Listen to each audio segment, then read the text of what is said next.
जय हिंद साथियों। PW only IAS के इस मंच पे आप सभी लोगों का बहुत बहुत स्वागत है। चलिए जो है मध्यकालीन भारतीय इतिहास की श्रृंखला को हम लोग शुरू कर चुके हैं। इस नवीन बैच में आप लोग का कल जो है एक समग्र अध्ययन किया गया था। सिलेबस को समझा गया था कि क्या क्या आप लोगों को मध्यकाल में करना है। उसके बाद जो है पाठ्य पुस्तक कौन सी बुक पढ़नी है। भाषा सहजता के आधार पर मैंने कहा था एस.सी. वर्मा को आप लोग लीजिए। किताबें जरूर आपके पास होनी चाहिए। दोनों किताबें अगर ले सकते हैं, उतनी कोई आर्थिक बाधा नहीं है, आप जरूर दोनों किताबें खरीदिएगा, सतीश चंद्र और एस.सी. वर्मा की। कोई भी टॉपिक दोनों राइटर को लगेगा कि आपको आसान लग रहा है, भाषा में कोई कठिनाई नहीं है, आप उन्हें भी पढ़ सकते हैं। दोनों किताब बहुत ही बल्कि है, 2 वॉल्यूम में आता है। मतलब मध्यकाल की 2 किताब है। जैसे भूपिंदर सिंह में एक ही आपको दिखता है, वैसे वहां पे 2 आपको दिखेगा। वॉल्यूम 1 एंड वॉल्यूम 2 है। आंसर राइटिंग जब करेंगे, सारा खेल तो आंसर राइटिंग का है, तब उन किताबों की उपयोगिता समझ में आएगी। 2-2 4-4 लाइन आपको काम के मिलेंगे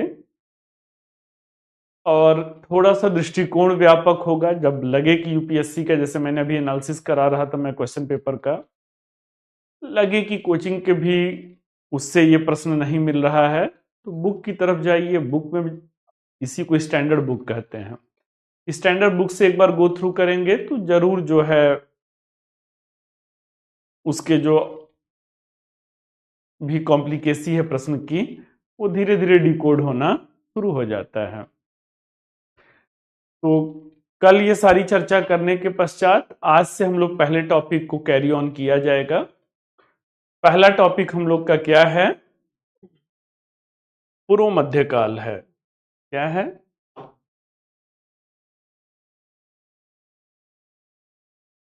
पूर्व मध्यकाल है। लगभग 700 ईस्वी से 1200 ईस्वी का कालखंड है। This is called the early medieval हिस्ट्री, that is since 700 AD to 1200 AD. अब कल भी थोड़ा बहुत चर्चा हम लोग किए थे कि भाई पूर्व मध्यकाल क्यों कहते हैं,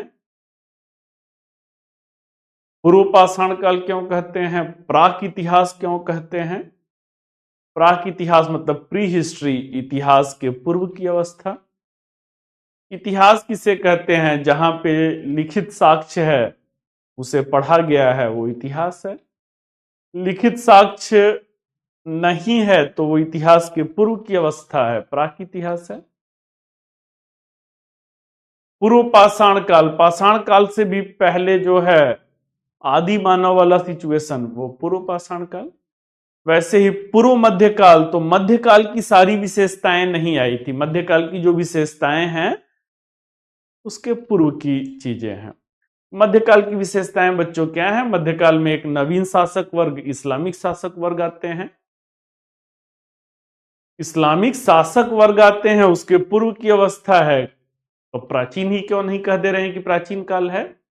लेकिन नहीं भाई, प्राचीन काल भी नहीं है, मध्यकाल भी नहीं है, मध्यकाल के पूर्व की अवस्था है। तो सीधा सीधा सा मुद्दा है कि इस्लामिक आक्रमण तो हो रहे हैं, परंतु इस्लामिक शासन की स्थापना नहीं हुआ है। तो इसका पूर्व मध्यकाल का 2 पहलू होता है। पूर्व मध्यकाल का एक देशी पहलू है, जिसे हम लोग प्राचीन में ही कर लिए थे। पूर्व मध्यकाल के देशी पहलू को राजपूत काल कहते हैं।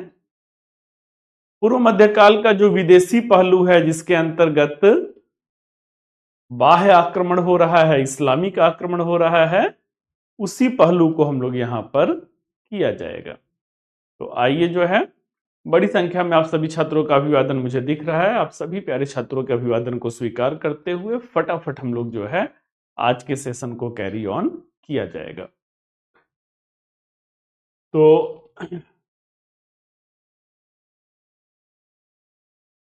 पूर्व मध्यकाल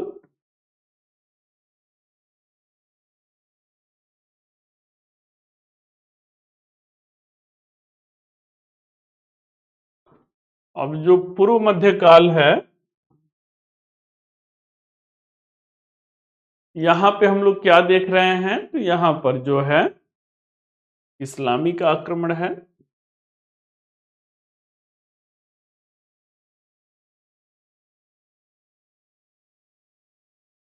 इस्लामिक आक्रमण को बच्चों दो भागों में बांटते हैं।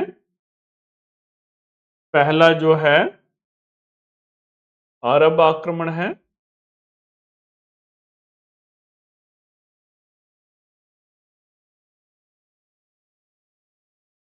अरब आक्रमण है,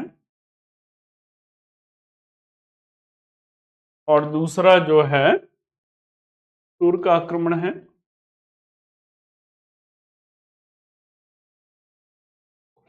तुर्क आक्रमण है।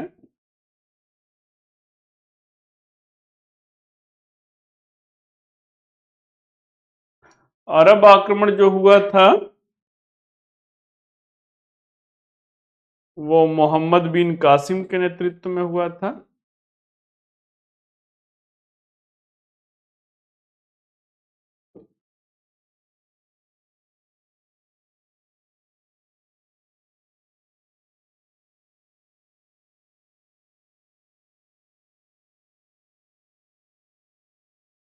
मोहम्मद बिन कासिम के नेतृत्व में 712 ईस्वी में हुआ था। तुर्क आक्रमण जो हुआ था वो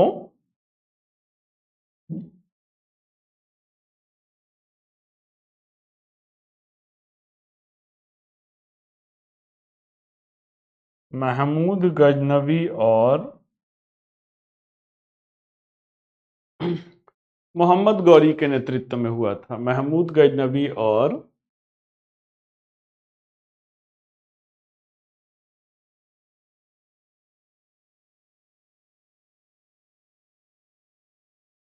मोहम्मद गौरी के नेतृत्व में हुआ था। ये ऑप्शनल का बैच है, यहाँ पे फैक्चुअल डेटा आप लोगों से नहीं पूछेंगे। देखिए बच्चों, जो है जो नए हैं, जैसे राकेश आप नए मुझे दिख रहे हैं, और जो है नेहा परमार ये भी मुझे नई ही दिख रही हैं। शिवानी पुरानी स्टूडेंट है, सबिहा भी पुरानी। सबिहा शायद आप ही ने मुझसे टेलीग्राम का लिंक मांगा था मेल पे, मैंने सेंड किया, शायद आप ही थे। तो जो नए बच्चे हैं, दो तरीके से बच्चों मैं वो करता हूं। पहले मैं फ्लो चार्ट में टॉपिक को समझाता हूं, जब बात समझ में आ जाती है फिर उसके बाद नोट्स राइटिंग कराया जाता है, मतलब डिक्टेट कराया जाता है। आप लोगों से, कई लोगों से मैंने जो है नोट्स मांगा था प्राचीन का, जिसकी राइटिंग अच्छी हो।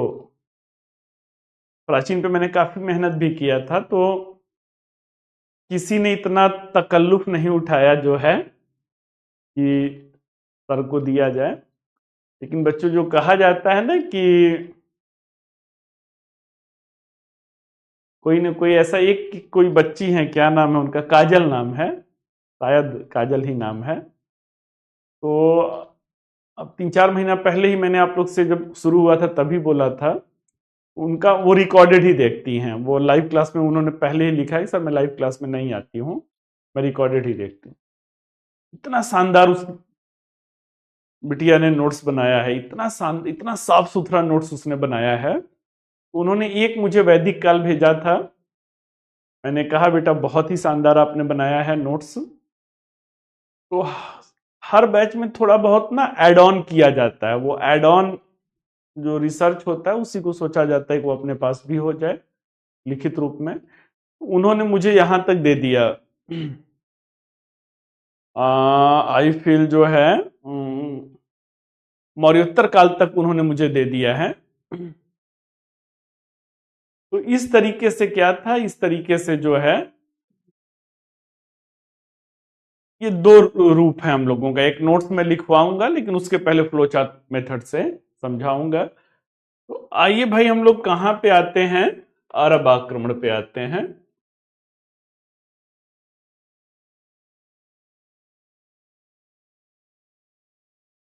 अरब आक्रमण किसके नेतृत्व में हुआ?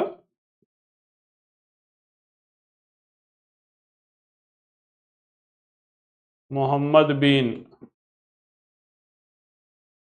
कासिम के नेतृत्व में हुआ। मुद्दे की बात क्या है भाई? मुद्दे की बात है कि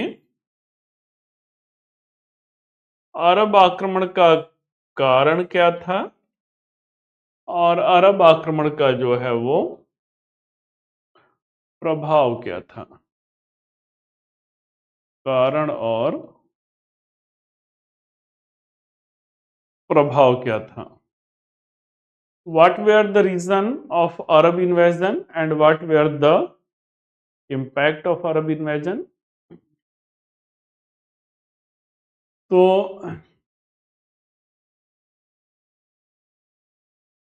न्यू बैच में बेटा जो है आपका सबसे लास्ट में होगा, कम से कम 7 महीना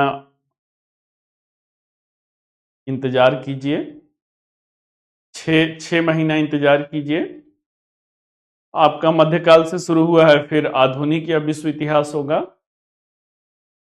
ये दोनों सेगमेंट जब कंप्लीट होगा उसके बाद प्राचीन शुरू होगा। जैसे कि पिछले साल के मध्यकाल से जो बैच शुरू हुआ था, उन बच्चों का प्राचीन पे वंदना और वो थे सरफराज थे, उन बच्चों का जो है वो बैच जो है हम लोग का कंप्लीट हो गया। तो आप लोग लास्ट में जो है करेंगे। तो आइए भाई, जो है मोहम्मद बिन कासिम के नेतृत्व में जो 712 ईस्वी में अरब आक्रमण हुआ था, उसका कारण क्या था।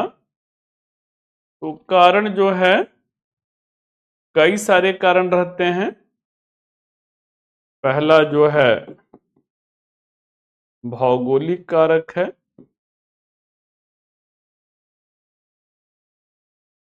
भौगोलिक कारक है भाई के अरब जो आक्रमणकारी रहते हैं, अरब आक्रमणकारियों का कहां पर वो हो गया था। तो माकरान तट जो रहता है, सिंध के पास में जो माकरान तट रहता है, वहां पे उनका नियंत्रण था। अब सिंध की सीमा सटी हुई थी। जब सिंध की सीमा सटी हुई थी तो यहीं से क्या होता है, यहीं से जो है अब स्वाभाविक है कि भारत पर आक्रमण किया जाए। जो विस्तारवादी नीति इनका रहता है, ये वाला एरिया देखेंगे तो ये पाकिस्तान का एरिया है। इधर आपको ये कराची वाला सिंध का क्षेत्र दिखेगा, ये बलूचिस्तान का क्षेत्र दिखेगा, और यहीं पे जो है ये ईरान का ये मकरान का तट है। भौगोलिक कारक क्या रहता है भाई? तो भौगोलिक कारक जो है, मकरान तट पर जो है नियंत्रण के पश्चात अब जो है भारत की भौगोलिक सीमा तक बढ़ना, ये एक स्वाभाविक परिणति था। अगला बच्चों क्या है? तो अगला जो है राजनैतिक कारक रहता है। राजनैतिक कारक में तीव्र साम्राज्य विस्तारवादी नीति है। तीव्र साम्राज्य विस्तारवादी नीति है। Rapid expansionist political ideology, it led to the Arab invasion over India. वो जमाना बच्चों राजतंत्र का जमाना था। राजतंत्र के जमाने में जो है साम्राज्य बनते और बिगड़ते थे। राजतंत्र के जमाने में कोई भी सामर्थ्यवान शासक अपनी सीमाओं का विस्तार करने में गर्व की अनुभूति करता था, और वही चीजें क्या होती है, वही राजनैतिक कारण बनता है।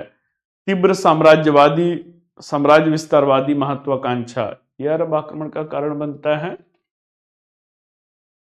अगला मुद्दा है बच्चों की आर्थिक कारण क्या था। आर्थिक कारक क्या था? तो आर्थिक कारक जो है, भारत की आर्थिक जो समृद्धि है,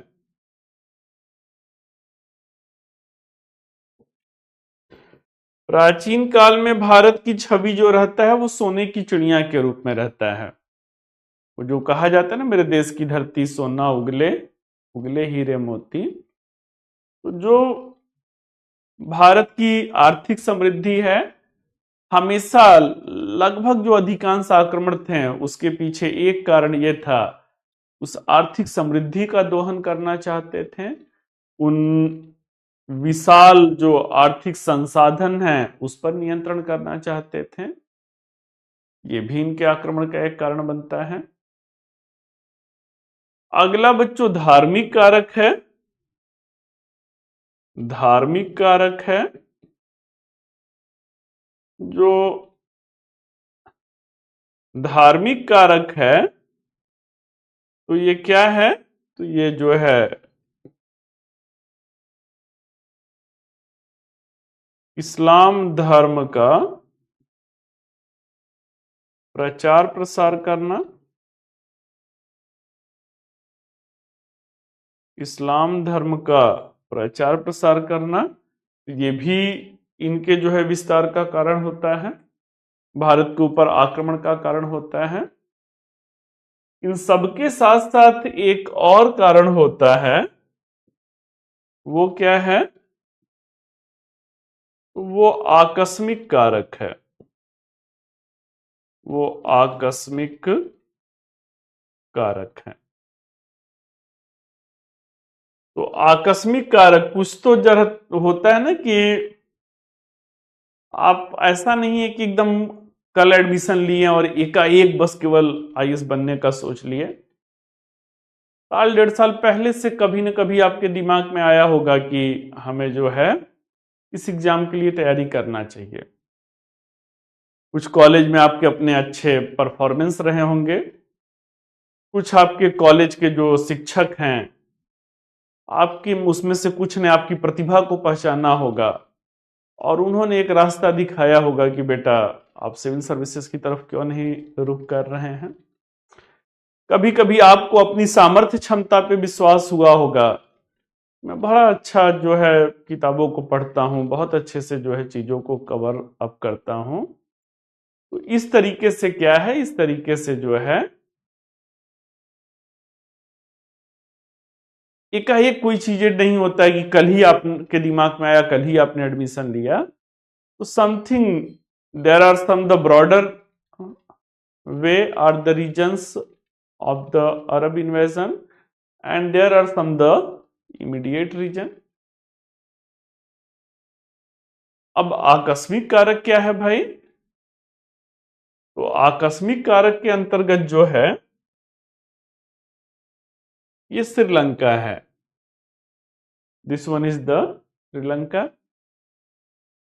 अब श्रीलंका में भी जैसे भारत में केरल के तट पर अरब व्यापारी रहते हैं, वैसे श्रीलंका में भी रहते हैं। श्रीलंका का शासक वर्ग अरबों के प्रति निष्ठुर होता है, अरब व्यापारियों के प्रति निष्ठुर होता है और बोरिया बिस्तर उनका बांध करके जहाज पर लाद करके कहते हैं कि हमारे यहां से रफा दफा हो जाइए भाई। तो इस तरीके से क्या होता है, बहुत सारे अरब जहाज जो हैं वो श्रीलंका से अपने मूल देश की तरफ जा रहे होते हैं। एक ऐसा अरब जहाज होता है जो अरब सागर के, तो पहले के जमाने में दिशा सूचक यंत्र तो नहीं था भाई, वो तो फिरोज शाह तुगलक के समय में दिशा सूचक यंत्र आया था। बीच समंदर में है बेटा तो दिशा थोड़ी समझ में आता है कि पूरब किधर है पश्चिम किधर है, चारों तरफ पानी ही पानी है। पहले के जमाने में जो समुद्री नाव होते थे वो तट के समीप से चलते थे, वैसे ही तट के समीपवर्ती क्षेत्र से अरब जहाज जा रहा होता है। अरब सागर में सिंध के क्षेत्र में जो समुद्री लुटेरे होते हैं, समुद्री लुटेरे इन जहाजों को लूट लेते हैं। लूट लेते हैं तो अरब के जो शासक होते हैं वो इसके लिए जिम्मेदार किसे मानते हैं? इसलिए जिम्मेदार सिंध के शासक दाहिर को मानते हैं। इस सिंध के शासक जो है दाहिर होते हैं। दाहिर से जवाबदेही मांगी जाती है कि भाई आपके क्षेत्र में जहाज लूटा गया है, प्लस जो लूटा गया सामान रहता है उसे कहा जाता है कि आप उसकी भरपाई कीजिए। दाहिर जब असमर्थता जाहिर करते हैं वैसे में क्या होता है, सेनापति मोहम्मद बिन कासिम को कहा जाता है कि आप सिंध क्षेत्र पे आक्रमण कीजिए और इन्हें दंडित कीजिए। तो बच्चों निगाहें तो बहुत लंबे समय से रहती हैं क्योंकि सिंध का भी जो डेल्टा क्षेत्र है बहुत ही उपजाऊ है। तो ऐसे में क्या होता है, ऐसे में जो है ये आकस्मिक कारक सिद्ध होता है और इस तरीके से क्या होगा, इस तरीके से जो है भारत पर अरब आक्रमण संभव होता है। तो फटाफट मुझे बताइएगा कि अरब आक्रमण के कारण के सारे पहलू स्पष्ट हैं। मैं हट जा रहा हूं बोर्ड से, फटाफट मुझे बताइए।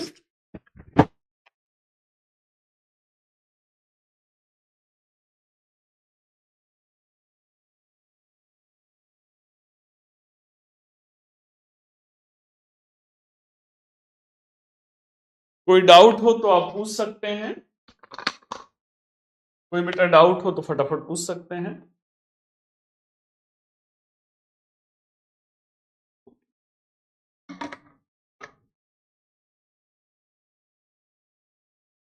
आपका कमेंट पॉज है।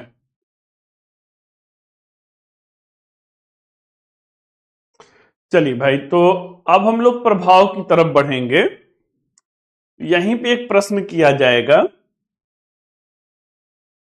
प्रश्न क्या है,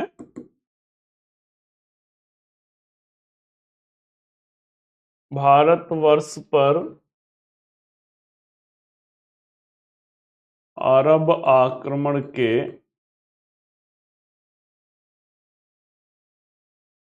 दीर्घगामी और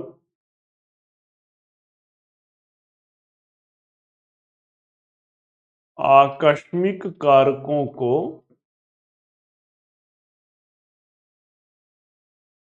दीर्घगामी और आकस्मिक कारकों को स्पष्ट करें तथा तथा अरब आक्रमण का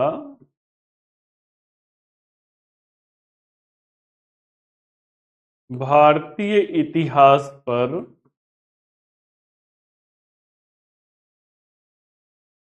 पड़े प्रभावों का भारतीय इतिहास पर पड़े प्रभावों का मूल्यांकन करें।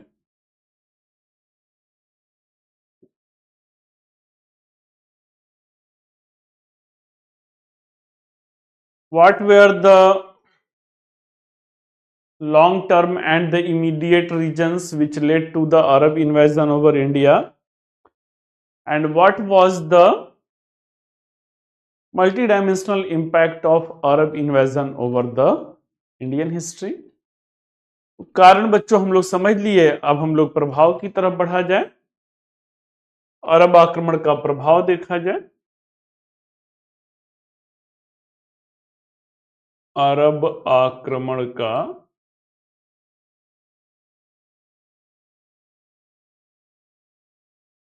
प्रभाव क्या है?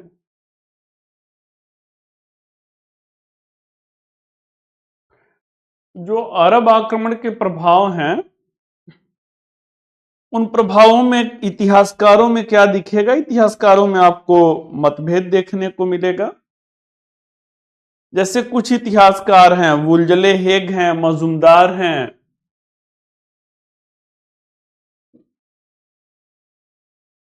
राजनैतिक प्रभाव को बच्चों देखा जाए तो राजनैतिक प्रभाव में कुछ इतिहासकार हैं। इतिहासकार का नाम क्या है? इतिहास का नाम जो है वुलजले हेग हैं। इसके अलावा लेनपुन है। ये लोग कहते हैं कि अरब आक्रमण का भारत के इतिहास पे कोई प्रभाव नहीं पड़ा। परंतु प्रभाव तो पड़ा था भाई। अरब आक्रमण का राजनीतिक प्रभाव क्या रहता है? तो राजनीतिक प्रभाव रहता है, पहली बार किसी भारतीय क्षेत्र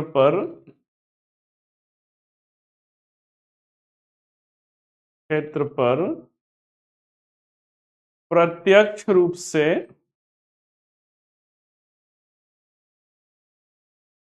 इस्लामिक शासन की स्थापना हुआ था। इस्लामिक शासन की स्थापना हुआ था। भले ही सीमित रूप से बच्चों, सिंध क्या है आज, तो भारत में भी नहीं है, वो पाकिस्तान का क्षेत्र है। सीमित ही सही, लेकिन शासन एक छोटे से ही क्षेत्र पे लेकिन स्थापित हुआ था। एक प्रभाव क्या है भाई कि उत्तर भारत के कुछ क्षेत्रीय राजवंश जो है इस चुनौती को समझ गए और इस तरीके से वो एक प्रमुख बैरियर के रूप में कार्य किए। तो अगला क्या है? अरब आक्रमण की चुनौती को देखते हुए तीन शक्तिशाली राजवंश सक्रिय होते हैं। दक्कन क्षेत्र में राष्ट्रकूट हैं, गुर्जर प्रतिहार हैं, पाल वंश भी हैं। तो इन लोगों ने क्या किया? 200 सालों तक, लगभग 200 250 सालों तक भारत को किसी भी बाह्य सत्ता के प्रभाव से, आक्रमण के प्रभाव से महफूज रखा। अगला प्रभाव देखा जाए तो अगला बच्चों राजनीतिक प्रभाव यह है कि अरब आक्रमणकारियों ने भारत को एक धार्मिक राज्य के रूप में, एक धार्मिक राज्य के रूप में रूपांतरित करने का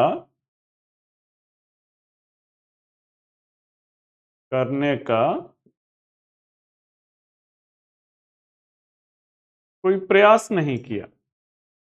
ऐसा नहीं था कि ये आए तो इस्लामिक राज्य की स्थापना किए हों।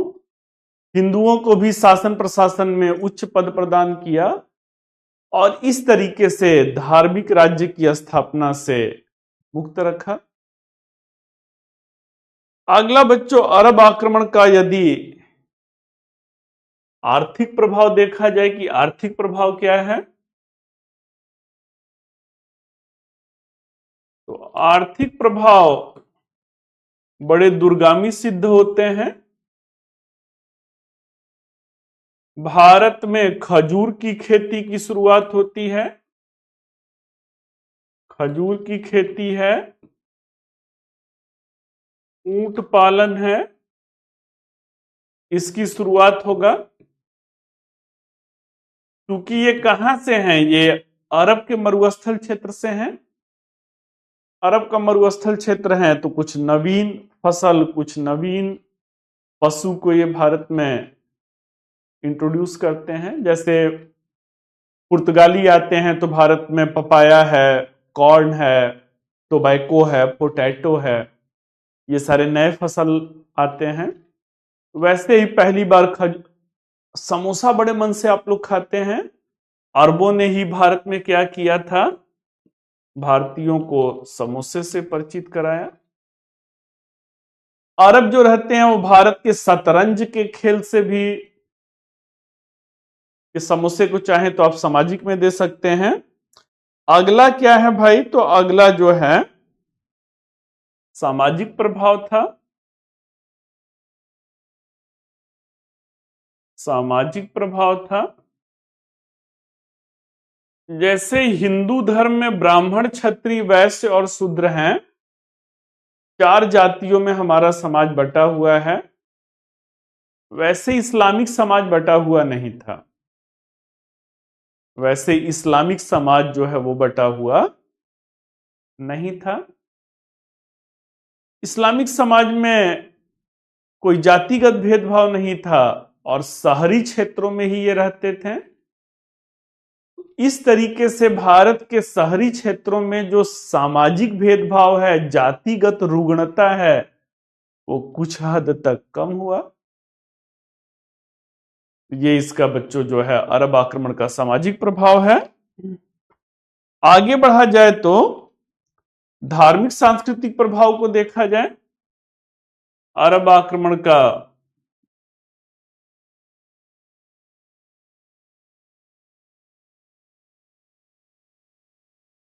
धार्मिक सांस्कृतिक प्रभाव क्या था? तो धार्मिक सांस्कृतिक प्रभाव के अंतर्गत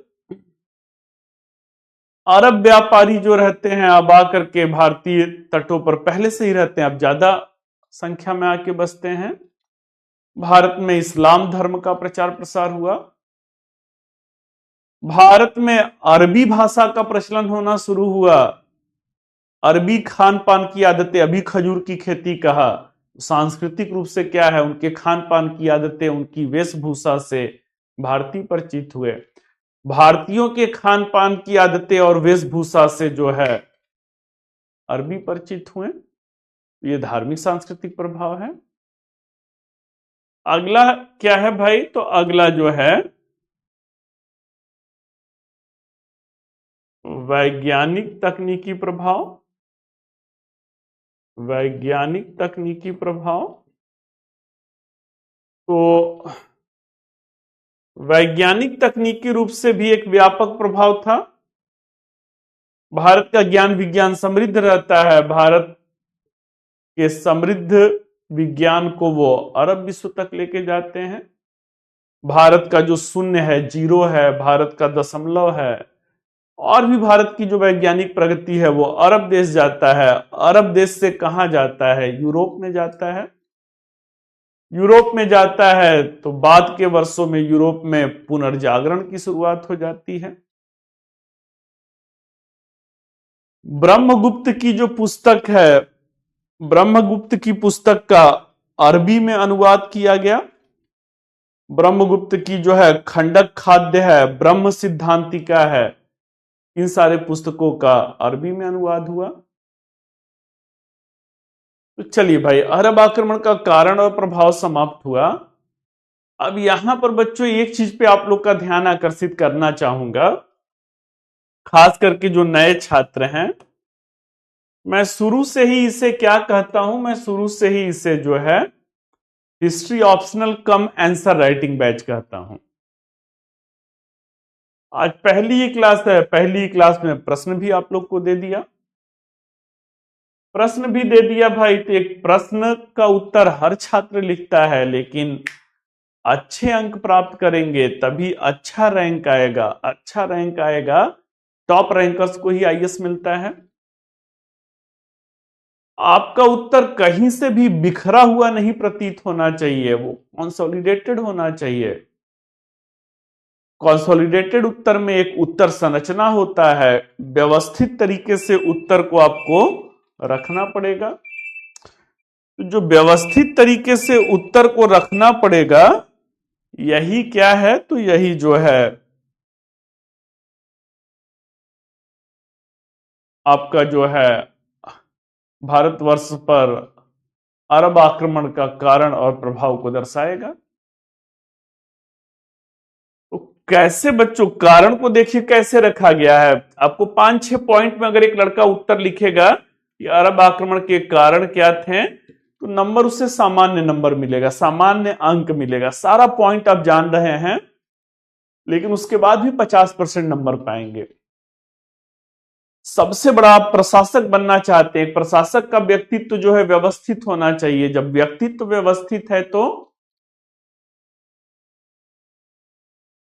प्रशासक के रूप में व्यक्तित्व व्यवस्थित है, तो 5-6 पॉइंट ना दे करके वो ऐसे बताएगा भाई ना कि आक्रमण के कुछ भौगोलिक कारण थे, कुछ राजनीतिक कारण थे, कुछ आर्थिक कारण थे, कुछ धार्मिक कारण थे, कुछ आकस्मिक कारण थे। अब इस तरीके से जिसकी उत्तर लेखनी है, सीधे सीधे परीक्षक को लगेगा कि ये इतिहास का ज्ञानी तो उनको, इतिहासकार तो उनको चाहिए नहीं बेटा, ये एमफिल का रिसर्च का एग्जाम थोड़ी है। बहुत इतिहास का ज्ञान है तो जाइए, आपको जबरदस्ती फेल करेंगे। जबरदस्ती इसलिए फेल करेंगे कि जाइए जो है कहीं ना कहीं प्रोफेसर बन जाएंगे, एक बढ़िया वाले मास्टर साहब बन जाएंगे। ये प्रशासन की परीक्षा है तो इतना बड़ा सिलेबस बच्चों इसलिए रखा गया है कि एक प्रशासक का सबसे बड़ा गुण ईमानदारी होता है। एक प्रशासक का सबसे बड़ा गुण ईमानदारी होता है। जानबूझ के सिलेबस बड़ा बनाया गया है कि इतने बड़े सिलेबस से प्रश्न पूछा जाएगा। जो ईमानदारी से मेहनत किया होगा, जो ईमानदारी से पाठ्यक्रम में डूबा होगा, वही उत्तर दे पाएगा। बड़ा सिलेबस इसलिए है कि वो ऑनेस्टी को चेक करते हैं कि जो दिन रात लगा होगा, किसी भी चीज के लिए समर्पित होगा। तो प्रशासन बेटा कोई 10 से 5 बजे वाली नौकरी थोड़ी है, 24 आवर की नौकरी है। जब अधिकारी बन गए भाई, तो एक प्रशासक का अगला गुण क्या है कि उसका समग्र दृष्टिकोण होना चाहिए। बड़े सिलेबस से प्रश्न पूछ रहे हैं तो एवे ही कुछ भी मत लिख दीजिए। आपके उत्तर में स्पष्टतः प्रशासनिक प्रतिबिंब बनना चाहिए। कैसे बनेगा? जब व्यवस्थित तरीके से समग्रता के साथ उत्तर को लिखेंगे। बहुत तेरे बच्चे हैं, भौगोलिक का 2 पॉइंट दे देंगे, राजनीति का 3 पॉइंट दे देंगे, बाकी राफ साफ है। अरे कोई भी एक अगर राफ साफ है बेटा, नंबर कम मिलेगा। क्यों? क्योंकि दृष्टिकोण की समग्रता का अभाव है। वही हाल प्रभाव में है। प्रभाव में भी जब उत्तर दे रहे हैं तो प्रभाव में भी एक व्यवस्थित आपका समग्र दृष्टिकोण दिख रहा है। तब जाकर के यूपीएससी में 60% को एक पैरामीटर माना जाता है। 60% अंक के साथ आप अपनी सफलता को सुनिश्चित कर सकते हैं। चलिए बच्चों जो है तो फटाफट इसका नोट्स बना लीजिए, फिर हम लोग तुर्क आक्रमण की तरफ आएंगे। छोटा सा ये टॉपिक है। हेडिंग दे दीजिए पूर्व मध्यकाल, और पूर्व मध्यकाल में उसके नीचे हेडिंग दे दीजिए भारतवर्ष पर। पूर्व मध्यकाल, उसके नीचे हेडिंग दे दीजिए भारतवर्ष पर अरब आक्रमण। भारतवर्ष पर अरब आक्रमण, कारण और प्रभाव। भारतवर्ष पर अरब आक्रमण, कारण और प्रभाव।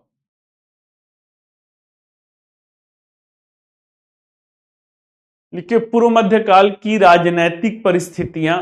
पूर्व मध्यकाल की राजनैतिक परिस्थितियां बाह्य आक्रमण को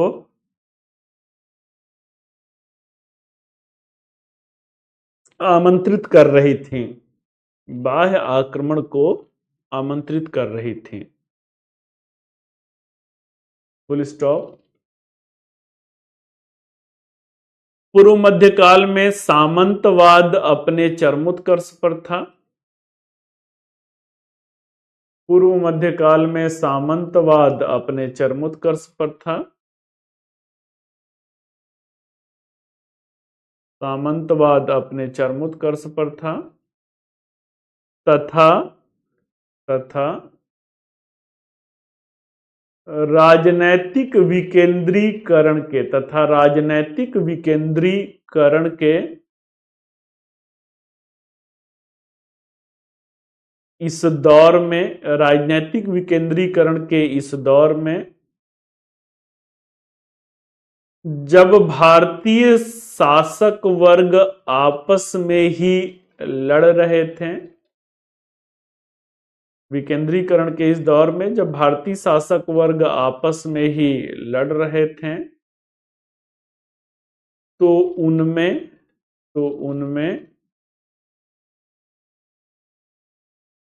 आपसी एकता का अभाव था। तो उनमें आपसी एकता का अभाव था।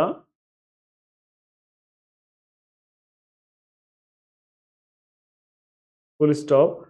भारतीय शासक वर्ग की यही कमजोरियां भारतीय शासक वर्ग की यही कमजोरियां अंततः भारतीय शासक वर्ग की यही कमजोरियां अंततः बाह्य आक्रमण को बढ़ावा दे रही थी। भारतीय शासक वर्ग की यही कमजोरियां अंततः बाह्य आक्रमण को बढ़ावा दे रही थी। यही कमजोरियां अंततः बाह्य आक्रमण को बढ़ावा दे रही थी। नेक्स्ट लिखिए। 712 ईस्वी में 712 ईस्वी में मोहम्मद बिन कासिम के नेतृत्व में 712 ईस्वी में मोहम्मद बिन कासिम के नेतृत्व में भारत के सिंध क्षेत्र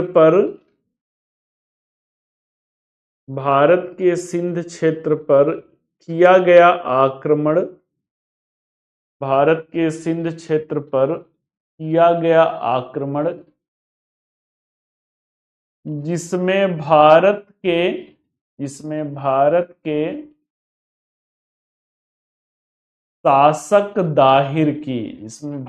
शासक दाहिर की पराजय हुआ जिसमें भारत के शासक दाहिर की पराजय हुआ और इस प्रकार भारत के शासक दाहिर की पराजय हुआ और इस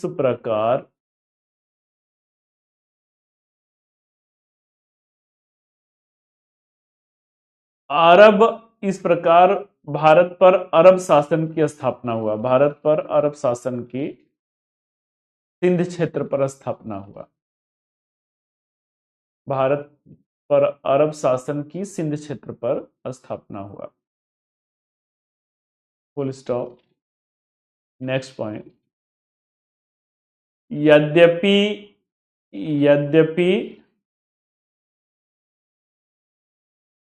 अरब आक्रमण भारत के एक छोटे से भौगोलिक क्षेत्र पर ही हुआ।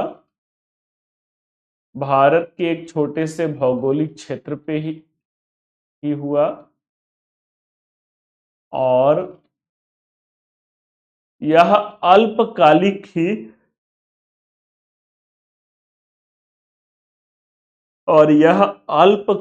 ही सिद्ध हुआ।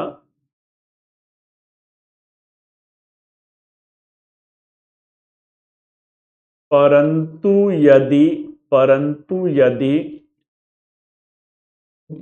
अरब आक्रमण के कारणों पर विमर्श किया जाए तो परंतु यदि अरब आक्रमण के कारणों पर विमर्श किया जाए तो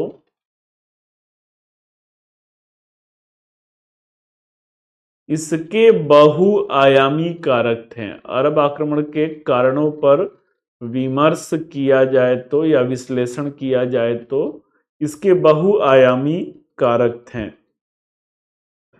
डैश दे करके लाइन चेंज, हेडिंग दे दीजिए भौगोलिक कारक।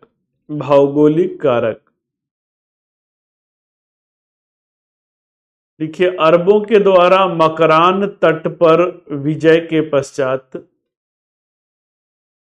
अरबों के द्वारा मकरान तट पर विजय के पश्चात सिंध क्षेत्र में अरबों के द्वारा मकरान तट पर विजय के पश्चात सिंध क्षेत्र में अपने साम्राज्य सीमा का भौगोलिक रूप से विस्तार सिंध क्षेत्र में अपने साम्राज्य सीमा का भौगोलिक रूप से विस्तार एक स्वाभाविक घटना के रूप में था।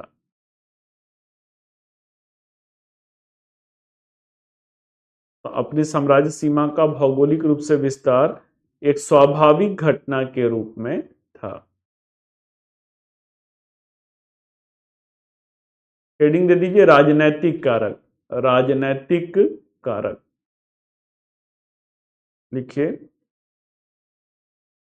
भारत पर अरब आक्रमण उनके विस्तारवादी नीति का परिणाम था। भारत पर अरब आक्रमण उनके विस्तारवादी नीति का परिणाम था। भारत पर अरब आक्रमण उनके साम्राज्य विस्तारवादी, कर लीजिए, उनके साम्राज्य विस्तारवादी नीति का परिणाम था, जिसके संदर्भ में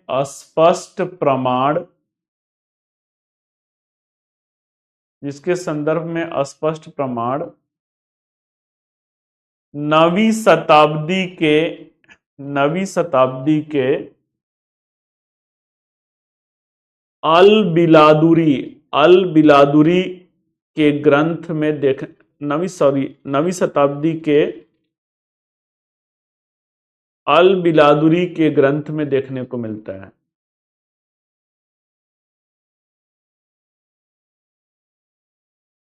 अगला बच्चों हेडिंग दे दीजिए आर्थिक कारक। आर्थिक कारक लिखिए, प्राचीन काल से ही भारत की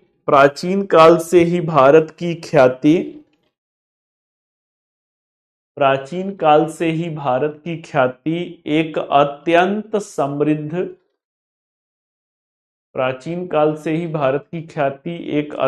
समृद्ध तथा सोने की चिड़िया के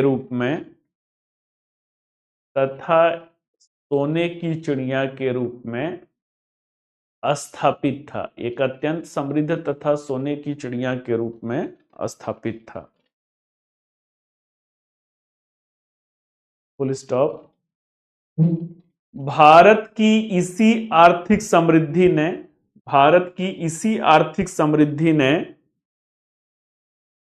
अरब आक्रमण को प्रेरित किया। भारत की इसी आर्थिक समृद्धि ने अरब आक्रमण को प्रेरित किया। भारत की इसी आर्थिक समृद्धि ने अरब आक्रमण को प्रेरित किया।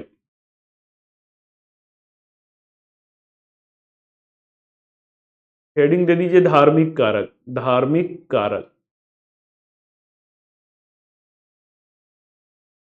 धार्मिक कारक लिखिए, अरब आक्रमण के पीछे एक अन्य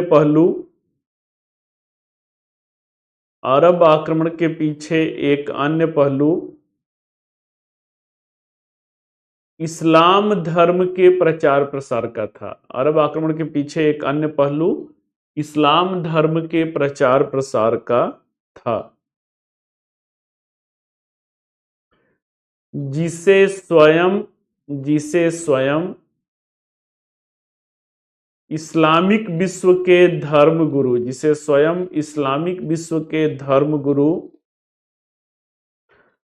खलीफा के द्वारा अनुमति प्राप्त था। जिसे स्वयं इस्लामिक विश्व के धर्मगुरु खलीफा के द्वारा अनुमति प्राप्त था। अगला हेडिंग दे दीजिए अरब आक्रमण के प्रभाव। अरब आक्रमण के प्रभाव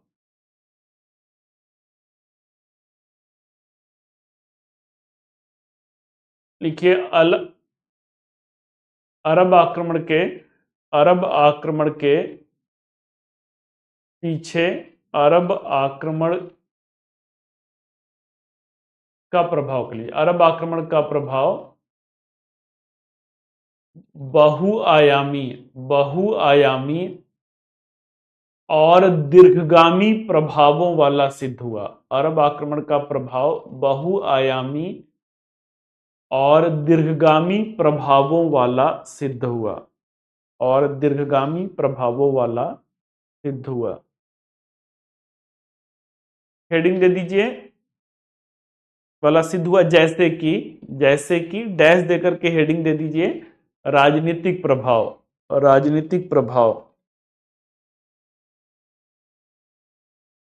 देखिए, अरबों के द्वारा भारत की विजय के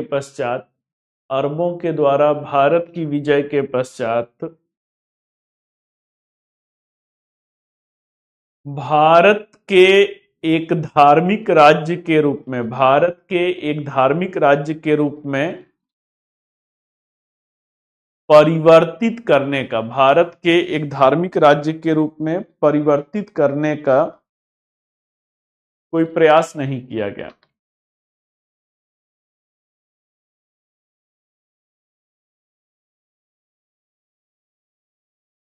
भारत के एक धार्मिक राज्य के रूप में परिवर्तित करने का कोई प्रयास नहीं किया गया तथा धार्मिक राज्य के रूप में परिवर्तित करने का कोई प्रयास नहीं किया गया तथा हिंदुओं को भी शासन में महत्वपूर्ण पद, हिंदुओं को भी शासन में महत्वपूर्ण पद दिए गए, हिंदुओं को भी शासन में महत्वपूर्ण पद दिए गए जो आगे चलकर इसी परंपरा के निर्वहन को, आगे चलकर इसी परंपरा के निर्वहन को अलाउद्दीन खिलजी, इसी परंपरा के निर्वहन को अलाउद्दीन खिलजी कौमा शेरशाह सूरी तथा शहंशाह अकबर की नीतियों में देखा गया। आगे चलकर इसी परंपरा के निर्वहन को अलाउद्दीन खिलजी कौमा शेरशाह सूरी और शहंशाह अकबर की नीतियों में देखा गया। नेक्स्ट, अरबों के सिंध विजय के परिणाम को, अरबों के सिंध विजय के परिणाम को इतिहासकार वुलजले हेग, सिंध विजय के परिणाम को इतिहासकार वुलजले हेग कौमा मजुमदार कौमा लेनपुल ने ज्यादा महत्व न देते हुए, लेनपुल ने ज्यादा महत्व न देते हुए इसे मात्र एक आकस्मिक घटना के रूप में देखा, इसे मात्र एक आकस्मिक घटना के रूप में देखा, परंतु इसे मात्र एक आकस्मिक घटना के रूप में देखा, परंतु इस आकस्मिक घटना ने ही बाद के वर्षों में, परंतु इस आकस्मिक घटना ने ही बाद के वर्षों में कुछ दीर्घगामी प्रभावों को, बाद के वर्षों में कुछ दीर्घगामी प्रभावों को आकर्षित किया, परंतु इस आकस्मिक घटना ने ही बाद के वर्षों में कुछ दीर्घगामी प्रभावों को आकर्षित किया जिससे भारत के इतिहास में, जिससे भारत के इतिहास में एक नवीन युग का परिवर्तन हुआ, जिससे भारत के इतिहास में एक नवीन युग का परिवर्तन हुआ, भारत के इतिहास में एक नवीन युग का परिवर्तन हुआ। नेक्स्ट, अरब आक्रमण के बाद शेष भारत के लिए, अरब आक्रमण के बाद शेष भारत के लिए एक कड़ी चुनौती प्रस्तुत हुआ, अरब आक्रमण के बाद शेष भारत के लिए एक कड़ी चुनौती प्रस्तुत हुआ जिसका सामना करने के लिए, जिसका सामना करने के लिए गुर्जर प्रतिहार, जिसका सामना करने के लिए गुर्जर प्रतिहार कौमा राष्ट्रकूट, जिसका सामना करने के लिए गुर्जर प्रतिहार कौमा राष्ट्रकूट कौमा चालुक्य साम्राज्यों की स्थापना हुआ, चालुक्य साम्राज्यों की स्थापना हुआ। नेक्स्ट, अगला पॉइंट है, अरब आक्रमण के बाद की शताब्दियों में, अरब आक्रमण के बाद की शताब्दियों में महमूद गजनवी और मोहम्मद गौरी, महमूद गजनवी और मोहम्मद गौरी जैसे तुर्क आक्रमणकारियों के लिए, महमूद गजनवी और मोहम्मद गौरी जैसे तुर्क आक्रमणकारियों के लिए एक प्रेरणा का कार्य किया, तुर्क आक्रमणकारियों के लिए एक प्रेरणा का कार्य किया। हेडिंग दे दीजिए आर्थिक प्रभाव, आर्थिक प्रभाव।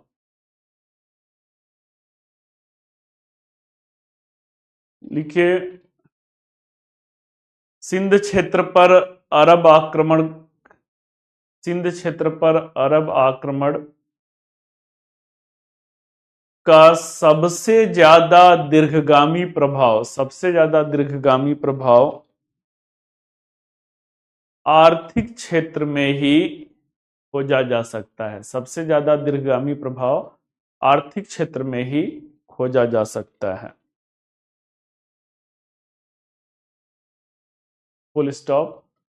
अरब के मरुस्थली क्षेत्र से, अरब के मरुस्थली क्षेत्र से परिचित इन लोगों ने, अरब के मरुस्थली क्षेत्र से परिचित इन लोगों ने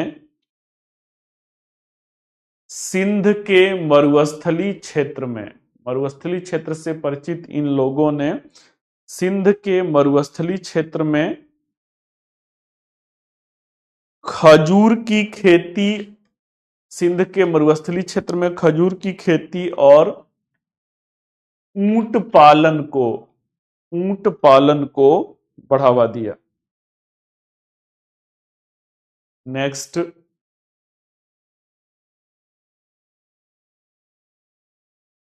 अरबों के द्वारा नियंत्रित, नेक्स्ट अरबों के द्वारा नियंत्रित भारतीय क्षेत्र में,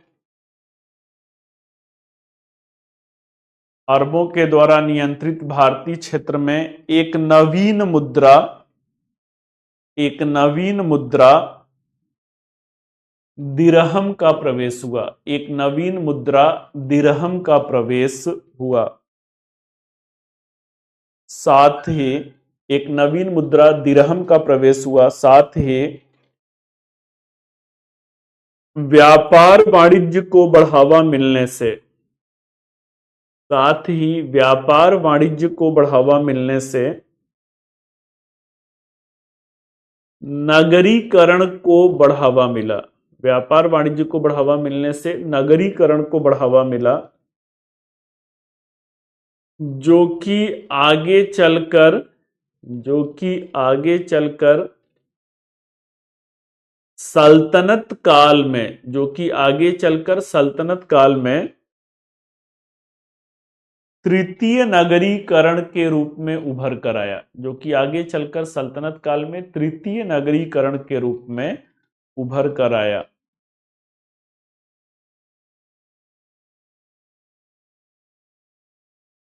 कुछ नवीन, फुल स्टॉप, कुछ नवीन नगरीय केंद्र, कुछ नवीन नगरीय केंद्र मुल्तान, कुछ नवीन नगरीय केंद्र Multan comma Basra, Multan comma Basra comma Sehwan, Sehwan और मंसूरा, और मंसूरा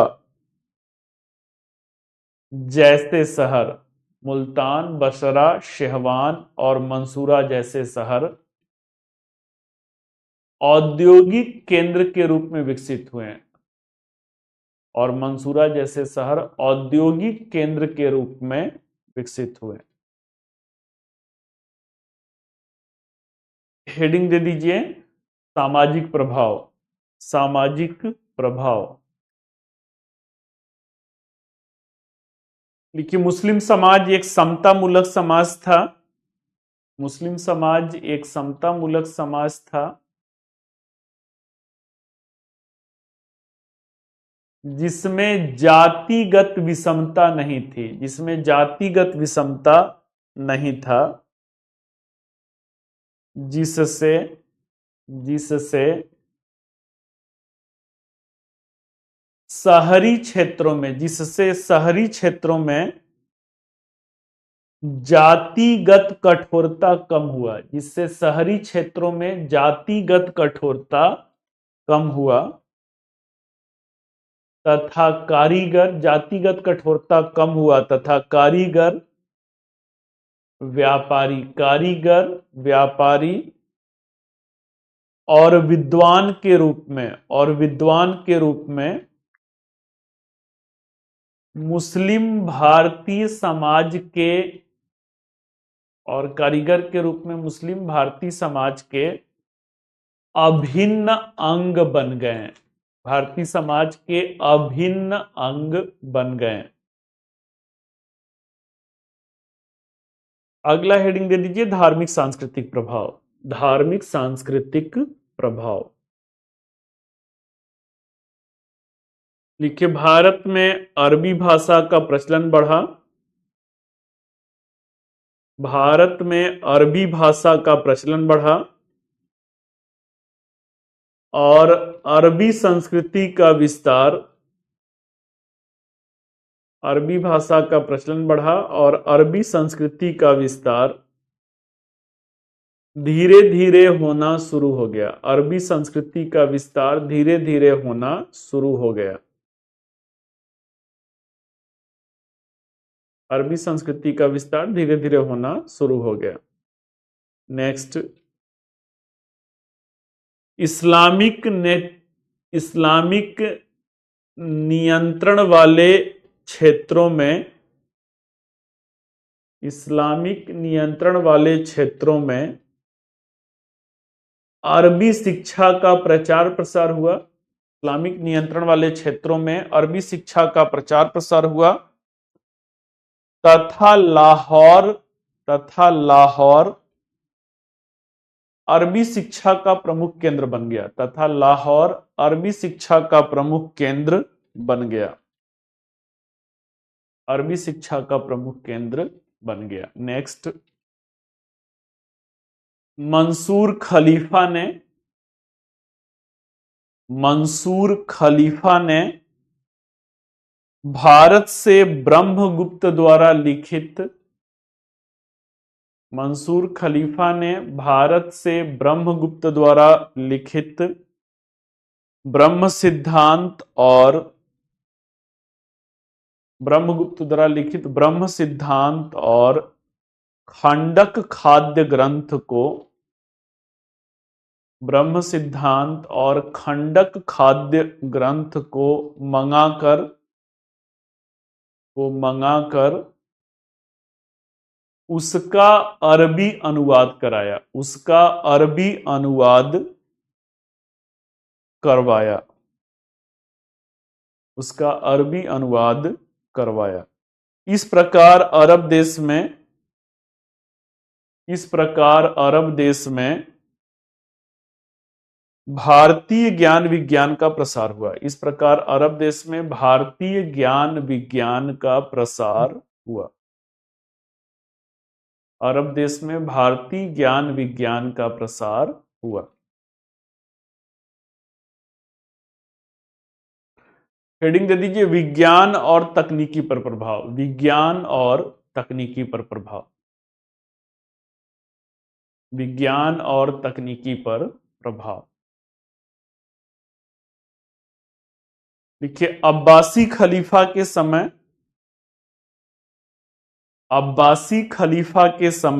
बगदाद, अब्बासी खलीफा के समय बगदाद अरब और भारतीय संस्कृति का मिलन बिंदु बन गया था, अब्बासी खलीफा के समय बगदाद अरब और भारतीय संस्कृति का मिलन बिंदु बन गया था। Full stop. भारतीय दार्शनिक चिकित्सक बगदाद अरब और भारतीय संस्कृति का मिलन बिंदु बन गया था। Full stop. भारतीय दार्शनिक चिकित्सक और चित्रकार, भारतीय दार्शनिक चिकित्सक और चित्रकार अरब देशों में गए, अरब देशों में गए और अरबी विद्वान सुलेमान जैसे लोग, और अरबी विद्वान सुलेमान जैसे लोग भारत में आए, भारत में आए। जगह हैं बेटा या बड़े देर से मौन व्रत दिख रहा है? जगह ही रहिएगा। और इस प्रकार, और इस प्रकार भारत शून्य, और इस प्रकार भारत शून्य दशमलव प्रणाली, भारत के शून्य के लिए, भारत के शून्य दशमलव प्रणाली तथा नक्षत्र विज्ञान से, तथा नक्षत्र विज्ञान से अरब जगत प्रभावित हुआ, तथा नक्षत्र विज्ञान से अरब जगत प्रभावित हुआ। और यही भारतीय ज्ञान विज्ञान, और यही भारतीय ज्ञान विज्ञान अरब देश से आगे चलकर, और यही भारतीय ज्ञान विज्ञान अरब देश से आगे चलकर यूरोप तक पहुंचा, अरब देश से आगे चलकर यूरोप तक पहुंचा और यूरोपीय पुनर्जागरण को प्रेरित किया, और यूरोपीय पुनर्जागरण को प्रेरित किया। चलिए भाई, तो अरब आक्रमण से कोई भी प्रश्न पूर्व वर्ष का अगर है आपका यहां से हो जाएगा। आगे की तरफ बढ़ते हैं और देखते हैं कि पूर्व मध्यकाल में जो अगला आक्रमण हुआ था वो तुर्क आक्रमण हुआ था, वो तुर्क आक्रमण हुआ था। अरब आक्रमण और तुर्क आक्रमण। तुर्क आक्रमण में जैसा कि आपने देखा, सबसे पहले महमूद गजनवी का आक्रमण हुआ था। एक प्रश्न पूछता है, तुर्क आक्रमणकारी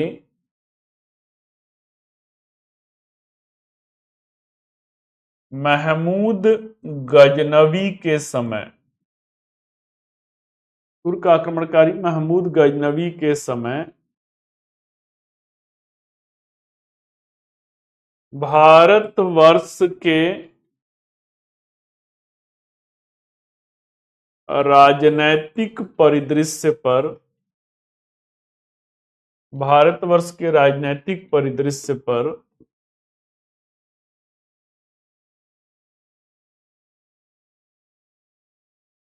प्रकाश डालें।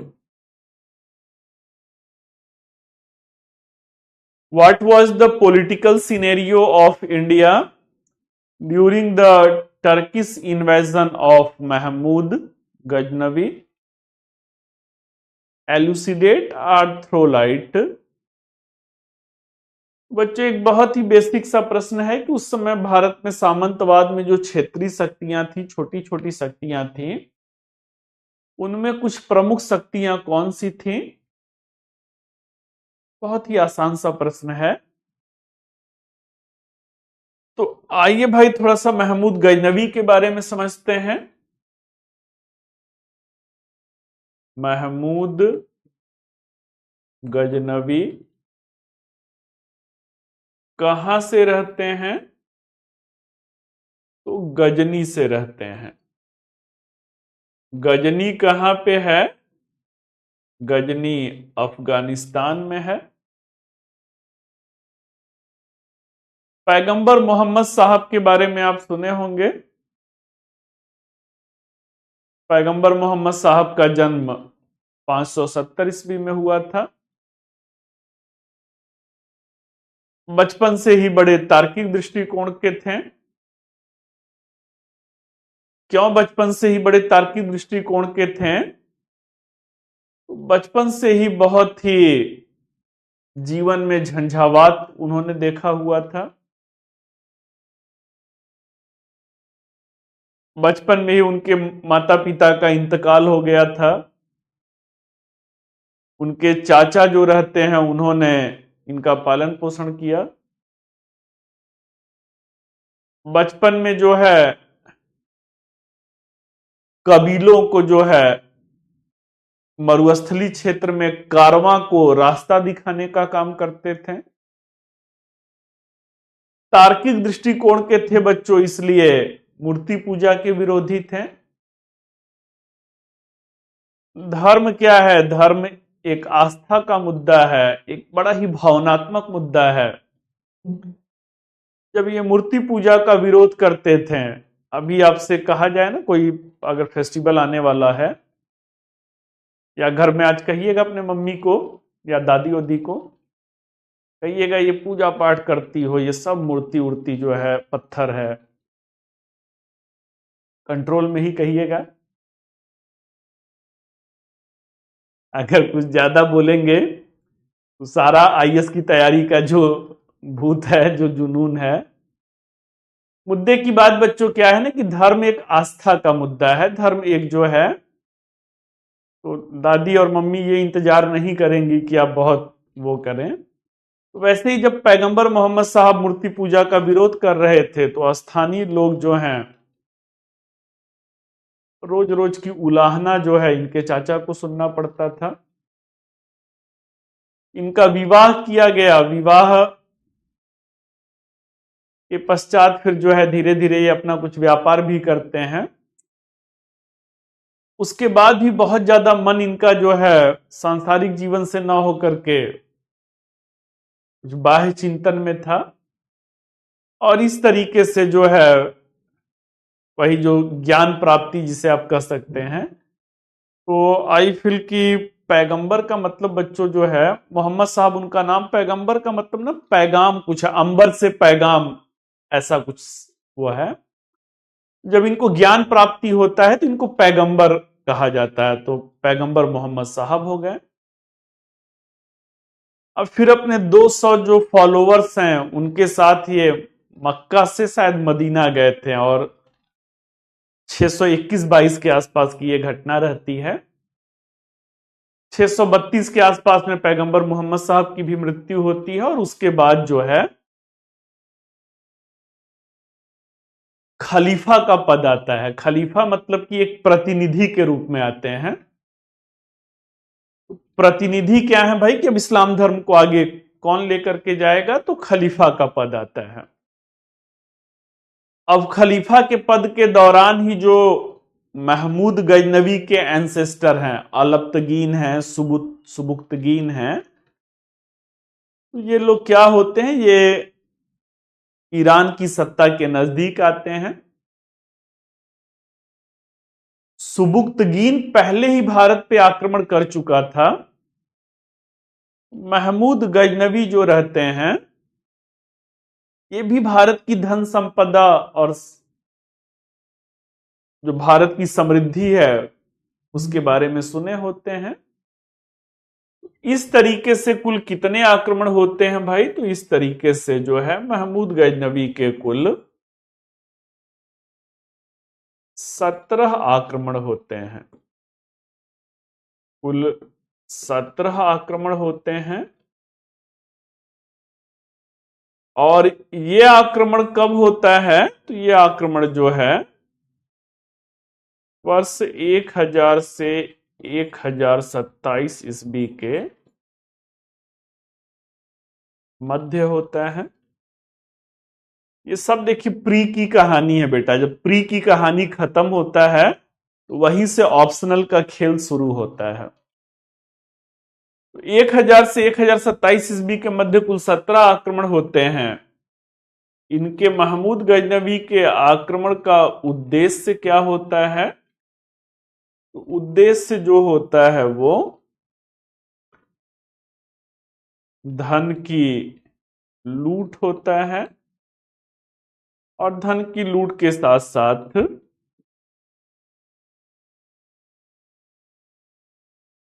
इस्लाम का प्रचार प्रसार भी होता है। अब 17 आक्रमण करते हैं, 17 आक्रमण में सब में वो सफल रहते हैं। यहीं से प्रश्न वो पूछ देते हैं कि भारत के राजनीतिक दशा के बारे में प्रकाश डालना है। तो आइए भाई देखते हैं भारत की राजनीतिक दशा के संदर्भ में पंजाब में कौन है। तो पंजाब में हिंदुशाही वंश रहता है। महमूद गजनवी के आक्रमण के समय पंजाब में हिंदुशाही वंश रहता है। राजस्थान के क्षेत्र में कौन रहते हैं।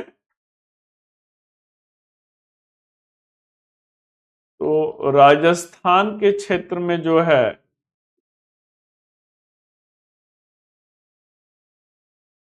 गुर्जर प्रतिहार रहते हैं। उस समय कन्नौज पे भी इनकी सत्ता थी। उन 27 वर्षों के दौरान कन्नौज पे भी गुर्जर प्रतिहारों की सत्ता थी। कन्नौज में भी कहीं कहीं आपको गुर्जर प्रतिहार दिख जाएंगे। बंगाल में त्रिपक्षी संघर्ष का दौर था भाई। तो बंगाल में कौन था। बंगाल में पाल वंश की सत्ता थी। दक्कन में कौन थे। दक्कन में राष्ट्रकूट वंश था। गुजरात में कौन थे। गुजरात में चालुक्य वंश था। गुजरात में चालुक्य वंश रहता है। खजुराहो में कौन रहते हैं। खजुराहो या मध्य प्रदेश का खजुराहो क्षेत्र जो है, या मध्य प्रदेश का बुंदेलखंड क्षेत्र। तो बुंदेलखंड क्षेत्र में जो है चंदेल वंश रहते हैं। चंदेल वंश रहते हैं। अगला तंजौर में कौन है भाई। तंजौर में जो है चोल वंश है। तंजौर मतलब तमिलनाडु में कौन है। चोल वंश है। कश्मीर में कौन है। कश्मीर में लोहार वंश रहता है। तो यही उत्तर भारत की राजनीतिक दशा है। इसमें बता दीजिएगा कि जो तीन वंश हैं, तीन वंश जो गुर्जर प्रतिहार हैं, चालुक्य गुर्जर प्रतिहार हैं, पाल हैं और राष्ट्रकूट हैं, इनके मध्य में त्रिपक्षी संघर्ष चल रहा होता है। और इस प्रकार से इन शासकों में आपसी एकता का अभाव था। राष्ट्रीय अंतः चेतना का भी अभाव था। आपसी एकता के अभाव के तहत भारत के ये शासक वर्ग अपने क्षेत्रीय मुद्दों पर हमेशा युद्धरत थे। कभी भी भारत को राष्ट्र के रूप में इन्होंने समझा ही नहीं। अतः किसी भी शत्रु राज्य पर बाह्य आक्रमण को ये हर्षोल्लास के साथ अवसर के रूप में उसे मनाते थे। और इस तरीके से क्या होता है, इस तरीके से गजनवी एक एक करके भारत में कुल 17 आक्रमण करता है और इन 17 आक्रमण में वो सफल रहता है। बाकी बच्चों प्री का मुद्दा है कि सोमनाथ मंदिर को लूटा, 700 हाथी पर लेके गया। ये सब मैं प्री के बैच में आप लोग को, या जीएस के बैच में ये सब मैं जो है आप लोगों से चर्चा कर चुका हूं। आइए भाई, अब गजनवी की कहानी खत्म होती है। अगले कौन आते हैं। तो अगले जो हैं मोहम्मद गौरी आते हैं।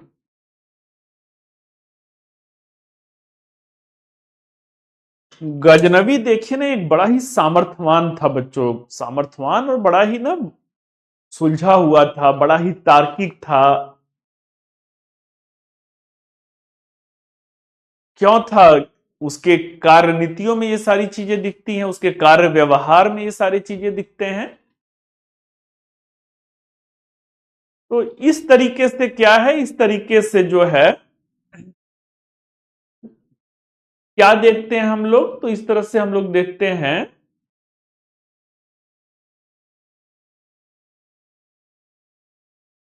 मोहम्मद गौरी उनसे प्रेरित और प्रभावित होकर के आते हैं। मोहम्मद गौरी जब आते हैं तो मोहम्मद गौरी के समय का राजनीतिक परिदृश्य कैसा होता है भाई? तो अगला प्रश्न ये पूछ सकता है कि मोहम्मद गौरी के आक्रमण के समय भारत के राजनीतिक परिदृश्य के ऊपर चर्चा कीजिए। मोहम्मद गौरी उतना सामर्थ्यवान नहीं था। एक कौन सी कहानी में पढ़ रहा था, कोई एक ऐसा बड़ा ही इंस्पायरिंग कहानी रहता है पारिवारिक रूप से कि कुछ समथिंग एक स्टोरी बच्चों रहता है, मतलब स्टोरी का भाव ये रहता है कि उस महिला के त्याग को के बारे में जब राजा को पता चलता है तो राजा उन्हें जो है आ, बहुत कीमती पुरस्कार देते हैं। और किसी रात्रि की एक कुछ ऐसा रहता है। फिर बाद में जब पुरस्कार पाती है तो बगल के पड़ोस की जो महिला रहती है वो कहती है, एक रात की ही बात है, कुछ व्रत या कुछ ऐसा रहता है, तो वो कहती है कि मैं भी करती हूँ, राजा के द्वारा मुझे भी बहुत कीमती उपहार मिलेगा। अब वो तुरंत अगले दिन वो भी वही करती हैं और राजा के द्वारा कोड़े मारने के आदेश दिए जाते हैं। तो कहने का मतलब होता है ना कि नकल नकल ही होता है। गौरी भी क्या रहते हैं, गौरी के अंदर वो क्षमता नहीं रहती है। गौरी भारत में 2 बार पराजित होते हैं, मोहम्मद गौरी भारत में 2 बार पराजित होते हैं। एक बार तो गुजरात के शासक भीम द्वितीय ने इनको पराजित किया। दूसरे तराइन के मैदान पर 1191 ईस्वी में पृथ्वीराज चौहान ने इन्हें पराजित किया। परंतु भाई नियति को कुछ दूसरा ही मंजूर था और बड़ा ही एक निर्णायक युद्ध होता है। वो निर्णायक युद्ध कौन सा रहता है? तो निर्णायक युद्ध जो है पानीपत का द्वितीय युद्ध रहता है। पानीपत का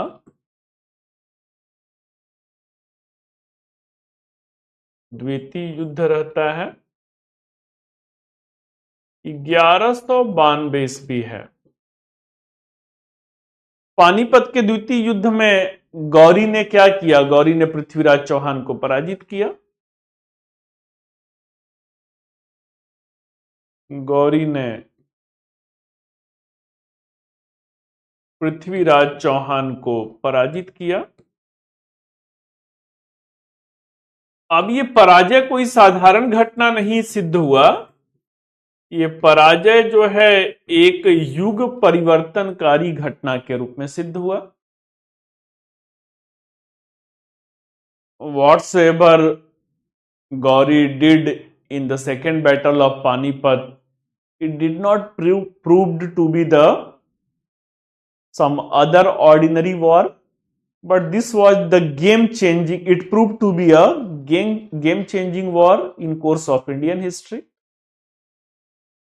पराजित किया तो यहीं पे क्या होता है भाई, यहीं से जो है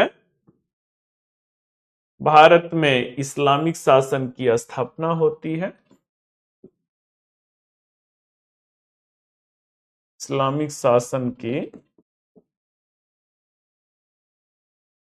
स्थापना होता है और इस्लामिक शासन की स्थापना के साथ ही क्या होता है, मध्यकाल की भारत में बाकायदे शुरुआत हो जाती है। मध्यकाल की भारत में बाकायदे शुरुआत हो जाता है। तो आइए एक प्रश्न की तरफ हम लोग बढ़ते हैं। अब ऑप्शनल का खेल शुरू हो रहा है।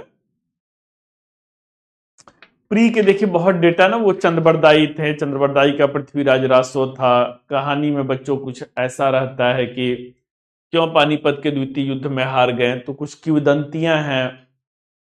वो कौन है? संयोगिता है, पृथ्वीराज चौहान है। इन दोनों की जो प्रेम कहानी होती है। संयोगिता के पिता जो है जयचंद होते हैं। जयचंद गढ़वाल वंशीय शासक होते हैं, कन्नौज के शासक होते हैं। कन्नौज के शासक होते हैं तो उन्हें ये पसंद नहीं रहता है, मतलब ये रिलेशनशिप पसंद नहीं रहता है। और भी कुछ किंवदंतियां हैं, this is the folk story कह सकते हैं। इस पे बहुत ऐतिहासिक प्रमाण नहीं मिलते हैं। तो ऐसा माना जाता है कि, अरे सॉरी भाई, पानीपत नहीं, तराइन का युद्ध होगा ना, तराइन का द्वितीय युद्ध होगा। तो यहां पे माना जाता है कि जयचंद ने जो है गौरी को सहयोग दिया था। पहले वाले में तो गौरी हार गए थे, जयचंद ने गौरी को सहयोग दिया था। और इस तरीके से क्या होता है, इस तरीके से जो है इस बार इतिहास पलट हो जाता है। आइए जो है हम लोग एक ऑप्शनल के स्टैंडर्ड के क्वेश्चंस पे आते हैं। प्रश्न लिखिए। प्रश्न है प्रश्न है हालांकि महमूद गजनवी और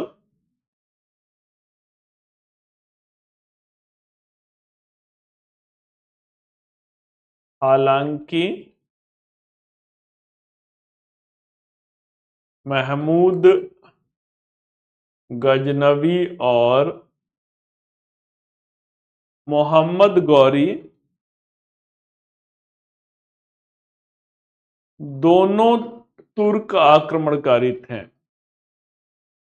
दोनों तुर्क आक्रमणकारी थे, परंतु दोनों के मध्य कुछ निश्चित असमानता के बिंदु, तुर्क आक्रमणकारी थे परंतु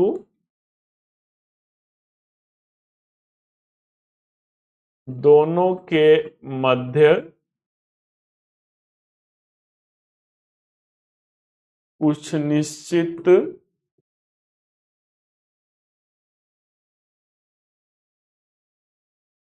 असमानता के बिंदु, असमानता के बिंदु अस्पष्ट थे। दोनों के मध्य कुछ निश्चित असमानता के बिंदु अस्पष्ट थे। इसी को क्या करना है, इसी को परिभाषित करना है। सविस्तार चर्चा करें, सविस्तार चर्चा करें। तो भाई दोनों ने आक्रमण किया था, दोनों तुर्क आक्रमणकारी थे, ये सारी समानताएं थी, दोनों का भारतवर्ष पे आक्रमण हुआ था, परंतु दोनों के मध्य कुछ निश्चित असमानता के बिंदु थे। जिस बच्चे का इंटरलिंकिंग अप्रोच सॉलिड है, जिस बच्चे को कहानियों को थोड़ा सा इंटरलिंक करने आएगा, वो आसानी से इस प्रश्न का उत्तर लिख देगा।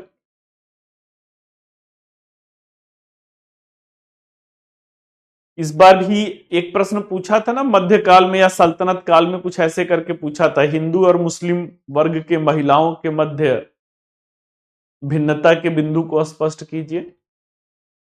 तो ऐसे इंटरलिंक करके क्वेश्चंस बनाने पड़ेंगे। अब भाई सीधा सीधा बता दीजिए, महमूद गजनवी और मोहम्मद गौरी में के आक्रमण, दोनों भले ही तुर्क आक्रमणकारी थे, दोनों ने भले ही भारतवर्ष को ही अपने आक्रमण का केंद्र बिंदु के रूप में बनाया, परंतु इन सब समानताओं के बावजूद इन दोनों के मध्य कुछ निश्चित विषमताएं या कुछ निश्चित असमानताएं देखने को मिलती हैं। जैसे कि बताइए, महमूद गजनवी एक बड़ा ही सक्षम सेनापति था, जबकि गौरी गजनवी की तुलना में उतना सक्षम नहीं था। उदाहरण देना है, उदाहरण बताइए। महमूद गजनवी भारत पे 17 बार आक्रमण किया, एक बार भी पराजित नहीं हुआ। ये उसके कुशल सेनापतित्व गुण का उदाहरण था। जबकि दूसरी ओर मोहम्मद गौरी 2 बार भारत में बहुत ही बुरी तरीके से पराजित हुए। 1178 ईस्वी में गुजरात के शासक भीम द्वितीय ने, चालुक्य शासक भीम द्वितीय ने उन्हें पराजित किया। 1191 ईस्वी में तराइन के युद्ध में पृथ्वीराज चौहान ने उन्हें बुरी तरह से पराजित किया। तो एक अंतर हो गया कि जो सामर्थ्य क्षमता गजनवी में था वो सामर्थ्य क्षमता गौरी में नहीं था। दूसरा बच्चों अंतर क्या है कि गजनवी के आक्रमण का जो उद्देश्य था, प्राइमरीली प्राथमिकता क्या था? प्राथमिक रूप से वो धन की लूट था, धन की प्राप्ति था। जबकि गौरी के भारत में आक्रमण का उद्देश्य धन की लूट ना होकर भारत में इस्लामिक शासन की स्थापना था। तो ये भी एक अंतर दिख गया। दोनों तुर्क आक्रमणकारी थे, लेकिन दोनों के मध्य कुछ असमानताएं स्पष्ट थीं। अगला उदाहरण दीजिए। महमूद गजनवी को मैंने कहा ना, बहुत ही चालाक था, बहुत ही दूरदर्शी था। जीएस बैच में वो सब कहानी बताया था बेटा ना, कि कैसे जो है वो सोमनाथ मंदिर का गुप्त खजाना जब देखता है, गुप्त खजाना देखता है तो उसकी आंखें चौंधिया जाती हैं। आज भी बेटा अफगानिस्तान और मलेशिया में कुछ है थोड़ी ना, उस जमाने में भी कुछ नहीं था। भारत हमेशा से समृद्ध था। उसकी आंखें चौंधिया जाती हैं कि एक मंदिर में एक देश से भी ज्यादा खजाना होना। वो सोचता है कुछ भी छोड़ के नहीं जाना है। और वो कहानी सब मैंने बताया था आप लोगों को कि कैसे वो थार का मरुस्थल वाला, जो राजस्थान का मरुस्थल का क्षेत्र है, उसे वो चुनता है। इसलिए चुनता है कि उसे पता था कि इतने धन संपत्ति के बारे में अगर मैं किसी पॉपुलेटेड, जहां पे जनसंख्या है, उस क्षेत्र से अगर गुजरूंगा तो जरूर लोग आक्रमण कर देंगे। आम जनता अगर आक्रमण कर देगी धन के लालच में तो उनसे पार पाना मुश्किल है। रेगिस्तान से वो प्लान करता है। उसे पता था कि रेगिस्तान almost no man's land area होता है। 700 ऊंटों पर, 700 रेगिस्तान का जहाज बच्चों ऊंट को कहा जाए, 700 ऊंटों पर वो खजाना लेके जा रहा होता है। तो कहने का मतलब होता है कि वो बहुत चालाक था। उसका एक उदाहरण है कि वो 17 आक्रमण किया। हर आक्रमण की व्यू रचना वो भारत में आके कुछ भी डिस्क्लोज नहीं करता था। सारी प्लानिंग वो गजनी से बैठ के करता था। गजनी से बैठकर भारत पे आक्रमण की व्यू रचना करता था। इसलिए उसके आक्रमण के तरीके भारतीय समझ ही नहीं पाए और वो हर बार सफल रहा। गौरी में वो गुण नहीं था भाई। गौरी अपने कुछ आक्रमण की व्यू रचना जो है वो भारत में किया, जिसका तकाजा ये था कि वो 2 बार हार गया। तो ये अंतर के बिंदु है। अगला क्या है भाई? महमूद गजनबी एक लुटेरा था। वो आता था, धन लूटता था, धन लूट करके अपने मूल देश चला जाता था। अब कह दिया भाई भारत सोने की चिड़िया था, तो वो जो भी भारत को घाव दिया, जो धन लूटा, इस रूप में भारत को जो हानि हुई वो क्षणिक हानि ही सिद्ध हुआ। क्यों? क्योंकि भारत के अंदर वो आर्थिक क्षमता थी कि कुछ वर्ष में उस आर्थिक लूटपाट की भरपाई भारत कर ले गया। परंतु गौरी आते हैं तो गौरी जो है कुंडली मारकर यहीं पे बैठ जाते हैं। इस तरीके से क्या होता है? इस तरीके से अब कुल धन संपत्ति धीरे धीरे उन्हीं का होता जाता है। तो एक अंतर यह था कि गजनवी ने कोई बहुत ज्यादा आर्थिक रूप से भारत को लॉन्ग टर्म में दूरगामी रूप से कोई क्षति नहीं पहुंचाया, लेकिन गौरी के द्वारा यहां पे शासन की स्थापना करना, क्षेत्रीय शासक वर्ग धीरे धीरे जो है अपनी सत्ता से महरूम होता गया। और साम्राज्य विस्तारवाद की प्रक्रिया निरंतर जारी रही। अगला बच्चों अंतर का बिंदु क्या है? तो अगला जो है, गजनवी जितना कुशल सेनापति था उतना ही बौद्धिक वर्ग का वो सम्मान भी करता था। उसके साथ अलबरूनी आया था, उसके साथ फिरदौसी आया था, उसके साथ कुतबी आया था। फिरदौसी की शाहनामा है, अलबरूनी का तहकीके हिंद है। तो गजनवी क्या था? एक कुशल सेनापति। कुशल सेनापति के साथ साथ वो विद्वानों का संरक्षक था। जबकि मैंने पहले ही कहा कि गौरी न तो एक कुशल सेनापति था, ना ही वो विद्वानों को बहुत ज्यादा कद्र करता था या बहुत ज्यादा संरक्षण देता था। अगला बच्चों अंतर का बिंदु है कि गजनवी की जो भी सफलता थी वो उसकी अपनी सफलता थी। उसकी सफलता में किसी दूसरे का कोई योगदान नहीं था। जबकि गौरी की जो सफलता थी बहुत हद तक उसकी सफलता ना होकर के उसके गुलामों की सफलता थी। गौरी की सफलता में उसके 3-4 गुलाम थे। ताजुद्दीन यालदौज था, नासिरुद्दीन कुबाचा था, कुतुबुद्दीन ऐबक था, बख्तियार खिलजी था। तो महमूद गजनवी किसी दास का सहारा या किसी दूसरे का सहारा नहीं लिया। उसकी सफलता उसकी अपनी थी, लेकिन गौरी की सफलता में दूसरों का भी योगदान था। तो चलिए बच्चों, ये जो है इन दोनों के मध्य जो है भिन्नता के बिंदु हैं। कोई भी डाउट है तो फटाफट बताइए जो है, नहीं तो इसका मॉडल आंसर लिख लिया जाए, इस प्रश्न का मॉडल आंसर लिख लिया जाए। चलिए लिखिए, कोई भी डाउट होगा तो आप डालिएगा कमेंट बॉक्स में, मैं देखूंगा और उसका समाधान बताऊंगा। इस प्रश्न का लिखिए भाई, लिखिए महमूद गजनवी और मोहम्मद गौरी, महमूद गजनवी और मोहम्मद गौरी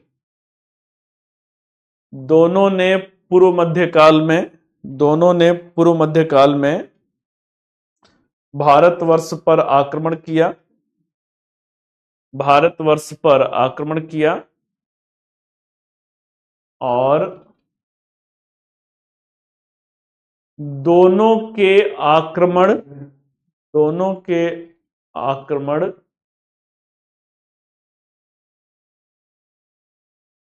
तुर्क या टर्किश पृष्ठभूमि, तुर्क पृष्ठभूमि से थे। दोनों के आक्रमण तुर्क आक्रमणकारी की श्रेणी में आते थे, तुर्क आक्रमण थे। परंतु इसके पश्चात भी, परंतु इसके पश्चात भी इन दोनों के मध्य, परंतु इसके पश्चात भी इन दोनों के मध्य कुछ निश्चित असमानता के बिंदु स्पष्टतः दिखाई देते हैं। इन दोनों के मध्य कुछ निश्चित असमानता के बिंदु स्पष्टतः दिखाई देते हैं। जैसे कि डैश देकर के लाइन चेंज लिखिए। महमूद गजनवी के भारत पे आक्रमण का मुख्य उद्देश्य धन की प्राप्ति था। महमूद गजनवी के भारत पर आक्रमण का मुख्य उद्देश्य धन की प्राप्ति था तथा तथा वह इस्लाम धर्म का प्रचार प्रसार करना चाहता था, तथा साथ ही वह इस्लाम धर्म का प्रचार प्रसार करना चाहता था।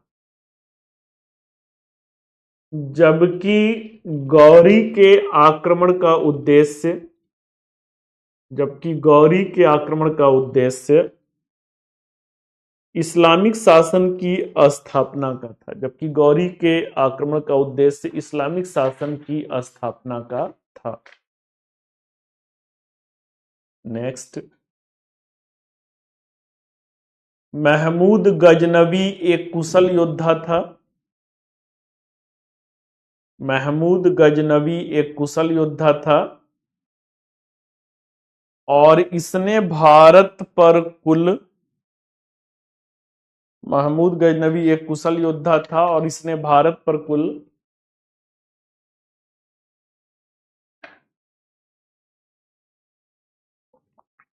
17 बार, इसने भारत पर कुल 17 बार सफल आक्रमण किए थे। इसने भारत पर कुल 17 बार सफल आक्रमण किए थे, जबकि जबकि मोहम्मद गौरी गजनवी के समान, जबकि मोहम्मद गौरी गजनवी के समान कुशल सेनापति नहीं था, जबकि मोहम्मद गौरी गजनवी के समान कुशल सेनापति नहीं था, और वह भारत में 2 बार पराजित भी हुआ था, और वह भारत में 2 बार पराजित भी हुआ था। नेक्स्ट, महमूद गजनवी को भारतीयों से कोई सहयोग नहीं मिला था। महमूद गजनवी को भारतीयों से कोई सहयोग नहीं मिला था, जबकि कुछ इतिहासकारों का ऐसा मानना है,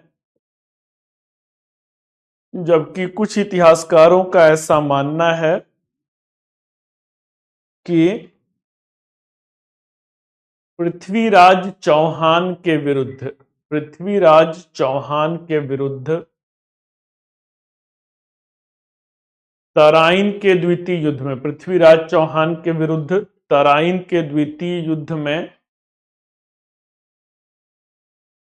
गढ़वाल वंशीय शासक जयपाल का, गढ़वाल वंशीय शासक जयपाल का, सॉरी जयचंद का, गढ़वाल वंशीय शासक जयचंद का सहयोग गौरी को मिला था। जयचंद का सहयोग गौरी को मिला था। नेक्स्ट, महमूद गजनवी की सफलता उसकी व्यक्तिगत कौशल और महमूद गजनवी की सफलता उसकी व्यक्तिगत कौशल और योग्यता की सफलता थी। महमूद गजनवी की सफलता उसकी व्यक्तिगत कौशल और योग्यता की सफलता थी, जबकि गौरी की सफलता में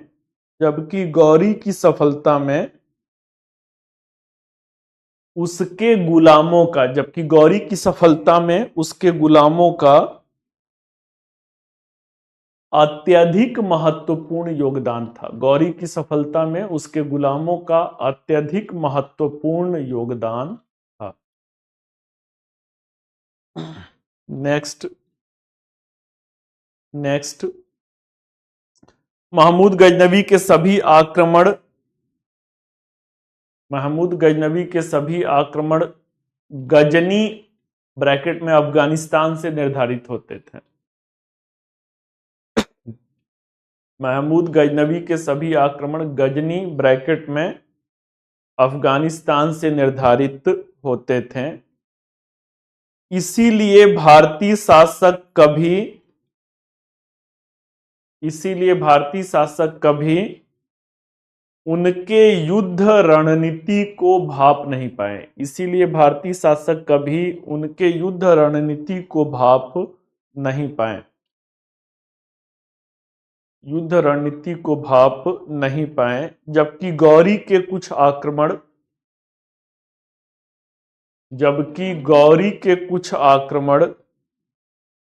भारतीय प्रदेशों से ही हुए थे, जबकि गौरी के कुछ आक्रमण भारतीय प्रदेशों से ही हुए थे। अतः उसके व्यूह रचना को भारतीय समझ सके, और वह आसानी से भारत में और वह आसानी से भारत में 2 बार पराजित हुआ था। और वह आसानी से भारत में 2 बार पराजित हुआ था। नेक्स्ट, गजनवी ने भारत से जो धन लूटा, गजनवी ने भारत से जो धन लूटा, उसे वह अपने देश लेकर गया, उसे वह अपने देश लेकर गया, परंतु भारत में अस्थायी रूप से वह नहीं रुका। उसे वह अपने देश लेकर गया, परंतु भारत में वह अस्थायी रूप से नहीं रुका, जिसकी भरपाई भारतीयों ने मात्र जिसकी भरपाई भारतीयों ने मात्र कुछ वर्षों में कर लिया, जिसकी भरपाई भारतीयों ने मात्र कुछ वर्षों में कर लिया। जबकि गौरी ने भारत में जबकि गौरी ने भारत में अपने शासन को स्थापित किया, जबकि गौरी ने भारत में अपने शासन को स्थापित किया, और इस प्रकार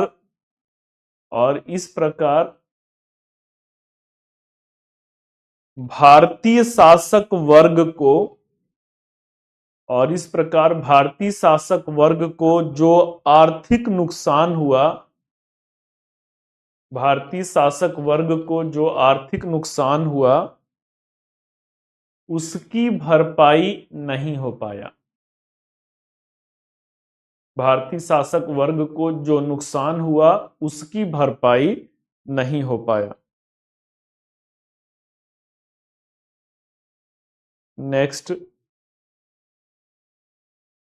गजनवी ने अपने आक्रमणों से भारत को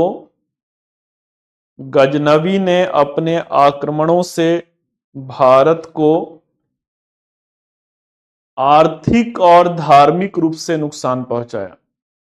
गजनवी ने अपने आक्रमणों से भारत को आर्थिक और धार्मिक रूप से नुकसान पहुंचाया, परंतु भारतीय राजनीतिक वर्ग बने रहे। जबकि गौरी ने भारत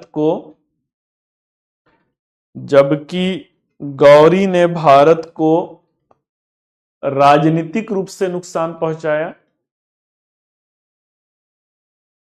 जबकि गौरी ने भारत को राजनैतिक रूप से नुकसान पहुंचाया, और इस प्रकार धीरे धीरे भारत से देशीय राजवंश समाप्त हो गए। और इस प्रकार धीरे धीरे भारत से देशीय राजवंश समाप्त हो गए। नेक्स्ट, महमूद गजनवी कुशल विजेता था, साथ ही साथ कला और साहित्य का भी संरक्षक था। महमूद गजनवी कुशल विजेता था, साथ ही साथ कला और साहित्य का भी संरक्षक था। उसके दरबार में एल-बरूनी, फिरदौसी और उत्बी, एल-बरूनी,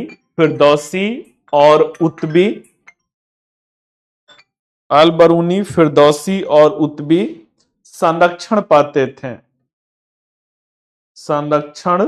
पाते थे। जबकि गौरी ने व्यक्तिगत रूप से न तो साहित्य को संरक्षण दिया, जबकि गौरी ने व्यक्तिगत रूप से न तो साहित्य को संरक्षण दिया और न ही स्थापत्य कला के विकास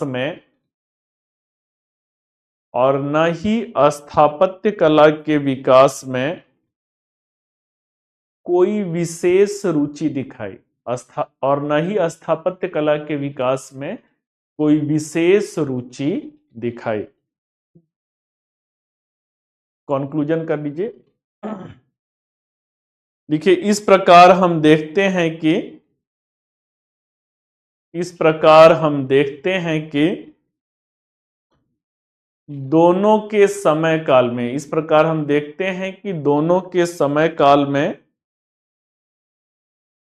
राजनीतिक परिदृश्य अलग अलग था। इस प्रकार हम देखते हैं कि दोनों के समय काल में राजनीतिक परिदृश्य अलग अलग था, परंतु जो समानता थी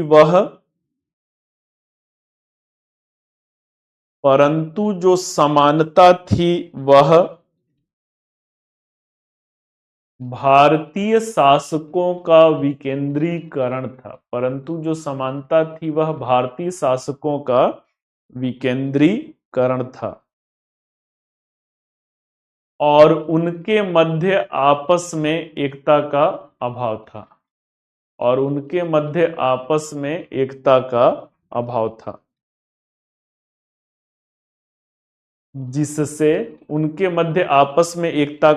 था, जिससे गजनवी और गौरी दोनों के समय में भारतीयों की पराजय हुआ। गजनवी और गौरी दोनों के समय में भारतीयों की पराजय हुआ। चलिए बच्चों, जो है तो ये भी टॉपिक हम लोग का समाप्त हुआ। अभी मैं जो है संकल्प में बैच ले रहा हूं। संकल्प में आर्ट एंड कल्चर चल रहा है। उस बैच से कुछ बच्चे हैं, ये राजेंद्र राव हैं, इन्होंने लिखा हुआ है कि संकल्प 4.0 इस साल जो चल रहा है बैच उससे है बेटा, या पिछले साल जो संकल्प 4.0 था उससे हैं? आंसर राइटिंग ही है प्रिया। जो है अभी मैंने एक मॉडल आंसर लिखवाया, कैसे आंसर लिखना है। इस क्वेश्चंस को आप रात में अच्छे से पढ़िएगा, क्वेश्चंस के आंसर को। एक आध दिन अभी मैं और डिटेल में डिस्कस करूंगा, प्रस्तावना कैसे होना चाहिए, निष्कर्ष कैसे होना चाहिए। आज तो पहली क्लास है भाई ना, उत्तर संरचना कैसे होना चाहिए। जो भी नए बच्चे हैं, तो आप लोगों को बच्चों एक आंसर राइटिंग पे मैं लगभग 20 मिनट 25 मिनट जो भी रहेगा, छोटे छोटे बिंदु जो हैं उसमें क्या महत्व है, आज भी उस पर चर्चा हुआ। उत्तर संरचना जो है अरब आक्रमण के कारण और प्रभाव पर, इन सारे पहलुओं पर जो है चर्चा करते हुए धीरे धीरे हम लोग आगे की तरफ बढ़ा जाएगा। तो चलिए बच्चों, जो है आज की क्लास को यहीं पे हम लोग औपचारिक रूप से समाप्त किया जाए। और 50 बेटा बैच नहीं बनता है। संकल्प 50 का बैच अभी तक तो नहीं बना है, 40 तक ही रहता है। अच्छा, 50 स्टार्ट हुआ है क्या? चलिए, जो है तो हम लोग की मुलाकात यहीं तक है। कल पुनः हम लोग मिलते हैं इसी समय इसी मंच पर। Till then, all the best, thank you.